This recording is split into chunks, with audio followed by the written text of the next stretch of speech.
হুজুর, ও আবার গলা স্বর নকল করছে কিভাবে? বাবারে, ওটা কি ছিল? ওটা মানুষ না, ওটা মানুষ না।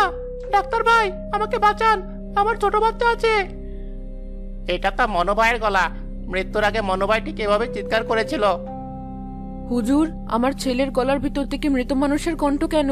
ও কেন মনুর নাম করছে? শান্ত হন মা, আমি আগেই বলেছি এটা তুহিন নয়। দিঘির পাড়ের ওই অতৃপ্ত আত্মা এখন তুহিনের জবান দখল করেছে। ও আমাদের ভয় দেখাতে চাইছে। তুহিন, চুপ কর, তোর খেলা শেষ হয়ে এসেছে। খেলা শেষ? খেলা তো সবে শুরু করলাম হুজুর। দিঘির পাড়ে আজ বড় উৎসব। আমি তুহিনকে দাওয়াত দিতে এসেছি। আমার হাড়ি ভরা রস, লাল রস। তুহিন খাবে না? মনু, তুই কোথায় গেলি? আয়, তুহিনকে নিয়ে আয়। ওরা মুখী, তুই আমার নাতিকে ছাড়বি কিনা বল, তোর কি চাই? আমার কি চাই? আমার সঙ্গী চাই বুড়ি। একা একা ওই গাছে ঝুলে থাকতে আর ভালো লাগে না। তুহিন খুব সুন্দর ছেলে, নরম শরীর, কচি রক্ত। ও আমার সাথে থাকবে। তোর সেই শখ আমি পূরণ হতে দেব না। আজ রাত পোহানোর আগেই তোকে এই শরীর ছেড়ে পালাতে হবে। পালাতে হবে আমাকে? আমি বাতাস, আমি অন্ধকার, আমি আগুন। আমাকে কে তাড়াবে? তুই আমাকে আটকাবি?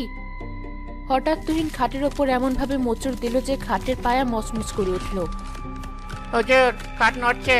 ও তো দড়ি ছিঁড়ে ফেলবে মনে হচ্ছে। বকর কাকা, ধরুন ওকে। হায় সৃষ্টিকর্তা, এত শক্তি একটা ছেলের গায়ে এলো কোথেকে? সাজিদ, পাগুলো চেপে ধর। ছাড়, আমাকে ছাড়। আমার তেষ্টা পেয়েছে। আমি দিঘির পাড়ে যাব, রস খাবো। বিপদ তো খুব কাছে। হাজারা বেবি, দেরি করবেন না। ঘরে কি শুকনো লোহা বা মরিচা ধরা বটি আছে? জিন আর শয়তান লোহা সহ্য করতে পারে না। আগুনের তাপ আর লোহা, এই দুয়ে ওদের কাবু করতে হবে। আছে হুজুর, রান্নাঘরের মাচায় আমার শাশুড়ির আমলের একটা পুরনো বটি আছে, ওটায় অনেক জং ধরা। আর দেরি না, বড়িটা নিয়ে এসে চুলায় লাল করে গরম করো। না, লোহা না, বটি আনবি না। খবরদার, আমি ঘর ভেঙে ফেলবো। তোদের সবাইকে শেষ করে দেব। হুজুর, ও ভয় পাচ্ছে। লোহা আনার কথা শুনে ভয় পাচ্ছে। হ্যাঁ, ও ভয় পাচ্ছে। এখন আমাদের মনের জোর রাখতে হবে। সাজিদ, তুমি এখনই গাছি চাচাকে নিয়ে দিঘির পাড়ে যাও। আমি যা যা বলেছিলাম মনে আছে তো? আছে হুজুর, কিন্তু কোনো কিন্তু নয়। তুহিনকে বাঁচাতে হলে ওই গাছের মায়া কাটাতে হবে। যাও। চাচা, কুয়াশাতে তো কিছুই দেখা যাচ্ছে না। টর্চের আলো যেন গেলে খাচ্ছে অন্ধকার। গাছটার কত দূর? আর একটু সামনেই, সাবধানে পা ফেলো বাজান। জায়গাটা ভালো না, দেখছিস না? জিজি পোকা আওয়াজ ডাকছে না? কেমন একটা মরা মানুষের বাড়ির মতো চুপচাপ। চাচা, আমরা কি ঠিক করছি? হুজুর তো বললো তুহিনের সাথে এই গাছের আত্মার একটা যোগসূত্র তৈরি হয়ে গেছে। এখন আমরা যদি গাছে আঘাত করি, তুহিনের যদি কোনো ক্ষতি হয়? শোনো বাজান, হুজুর জ্ঞানী মানুষ। তিনি বলেছেন, বাসা বাংলা যেমন পাখি উড়ে যেতে বাধ্য হয়, তেমনি এই গাছটা পুড়ে গেলে শাকচুনিটাও থাকার জায়গা থাকবে না। ও পালাতে বাধ্য হবে। তুহিনের শরীরের উপর ওর দখল কমে যাবে। কিন্তু আমার হাত কাঁপছে চাচা। মনে হচ্ছে কেউ আমাদের দিকে তাকিয়ে আছে। মনের ভুল, ভয় পাবি না। সাথে আগুন আর কেরোসিন আছে তো? হ্যাঁ, আছে। ওই তো, ওই তো সেই গাছ। দেখ কেমন বাঁকা হয়ে দিঘির পানির উপর ঝুঁকে আছে, ঠিক যেন ডাইনি বুড়ি চুল এলিয়ে দিয়ে বসে আছে। চাচা, বাতাসটা গরম লাগছে কেন হঠাৎ? শীতের রাতে এমন লু হাওয়া কোত্থেকে আসছে? চুপ, কথা বলিস না। শয়তান আমাদের ভয় দেখানোর চেষ্টা করছে। কাজ শুরু কর, টসটা ধর তুই। আমি প্রথম কোপটা দেই। সাবধান চাচা। আল্লাহ ভরসা। গাছে চাচা সজোরে গাছের গোড়ায় আঘাত করলেন, কিন্তু শব্দটা কাঠের ওপর লোহার আঘাতের মতো হলো না। মনে হলো নরম মাংসের পিণ্ডে কোপ পড়ল। হায় সৃষ্টিকর্তা, এ কি?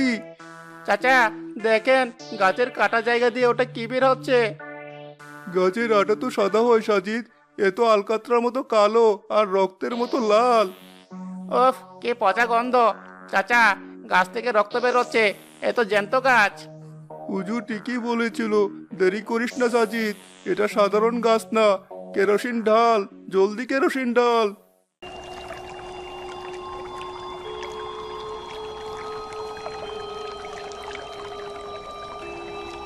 চাচা, ওপরের ডালগুলোর দিকে তাকান। ডালগুলো কেমন সাপের মতো নড়ছে, মনে হচ্ছে নিচে নেমে আসছে আমাদের পেঁচিয়ে ধরার জন্য। উপরের দিকে তাকাবি না, খবরদার তাকাবি না, শুধু নিজের কাজ কর। ঢাল তেল, পুরো ক্যান ঢেলে দে।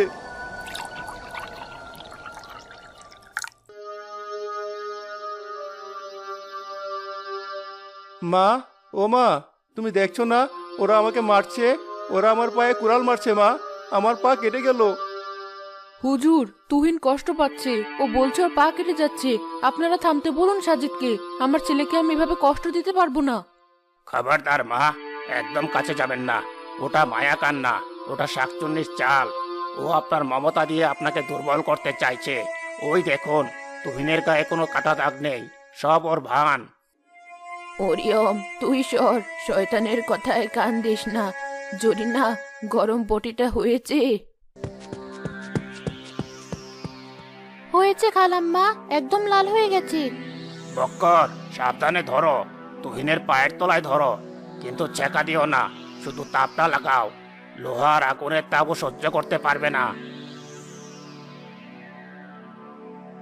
তুহিন, ভালো চাস তো শরীর ছেড়ে দে, নইলে কিন্তু এই লোহা তোর পায়ে আমি চেপে ধরবো। তুই আমাকে ভয় দেখাস? তুই সামান্য একটা ডাক্তার, আমি জমের দুয়ার থেকে ফিরে এসেছি, তুই আমাকে লোহা দেখাস? সরা, লোহা সরা, আগুনের তাপ সরা, আমার শরীর জ্বলে যাচ্ছে। কাজ হচ্ছে, বক্কর, সরাবে না, ধরে রাখো, ও দুর্বল হচ্ছে। হারামি তোরা, আমি যাব না। আমি তুহিনকে সাথে নিয়েই যাব। তোদের সবাইকে অভিশাপ দিলাম, তোদের বংশে বাঁচি দেওয়ার কেউ থাকবে না। তোর অভিশাপে আমাদের কিচ্ছু হবে না, তুই যা, আমার নাতিকে ছেড়ে দে।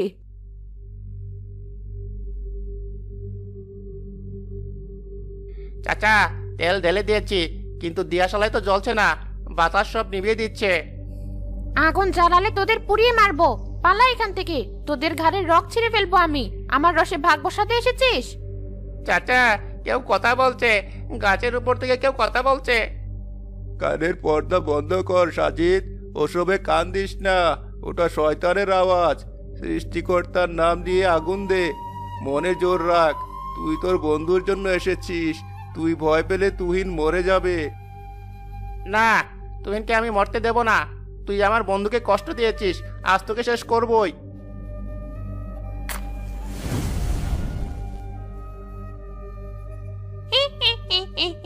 আগুন জ্বালাবি? আমার বাতাসে সব নিভে যাবে। আমি ঝড়, আমি তুফান। চাচা, একটা লাঠি দিন। কি করবি? এবার দেখবো তুই কিভাবে নিবাস। হে আল্লাহ, সহায় হন। ধর, খেয়ে দেখ আগুনের স্বাদ।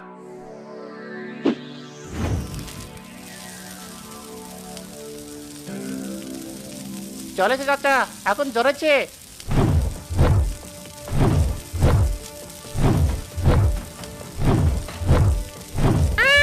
চলে গেল, আমার শরীর চলে গেল। ছাড় আমাকে, আমি চলে যাব, আমি চলে যাব। সরে আয় সাজিদ, আগুনের কাছ থেকে সরে আয়, পাপ পুড়ছে, আর সব পাপ পুড়ে ছাই হয়ে যাবে। করুক, তুহিনকে মুক্তি দে শয়তান। না, আগুন, আগুন, আমাকে পোড়াস না। এই তো সময়, সবাই সরে দাঁড়ান, দরজা জানালা সব খুলে দাও। ও এখন পালাবে, ও আর সহ্য করতে পারছে না। বক্কর ভাই, জানালার ছিটকিনিটা খুলে দিন, আমার হাত কাঁপছে।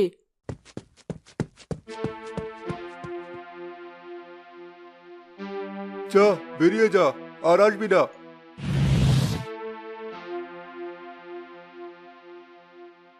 আমি আবার আসবো, আমি দেখে নেব।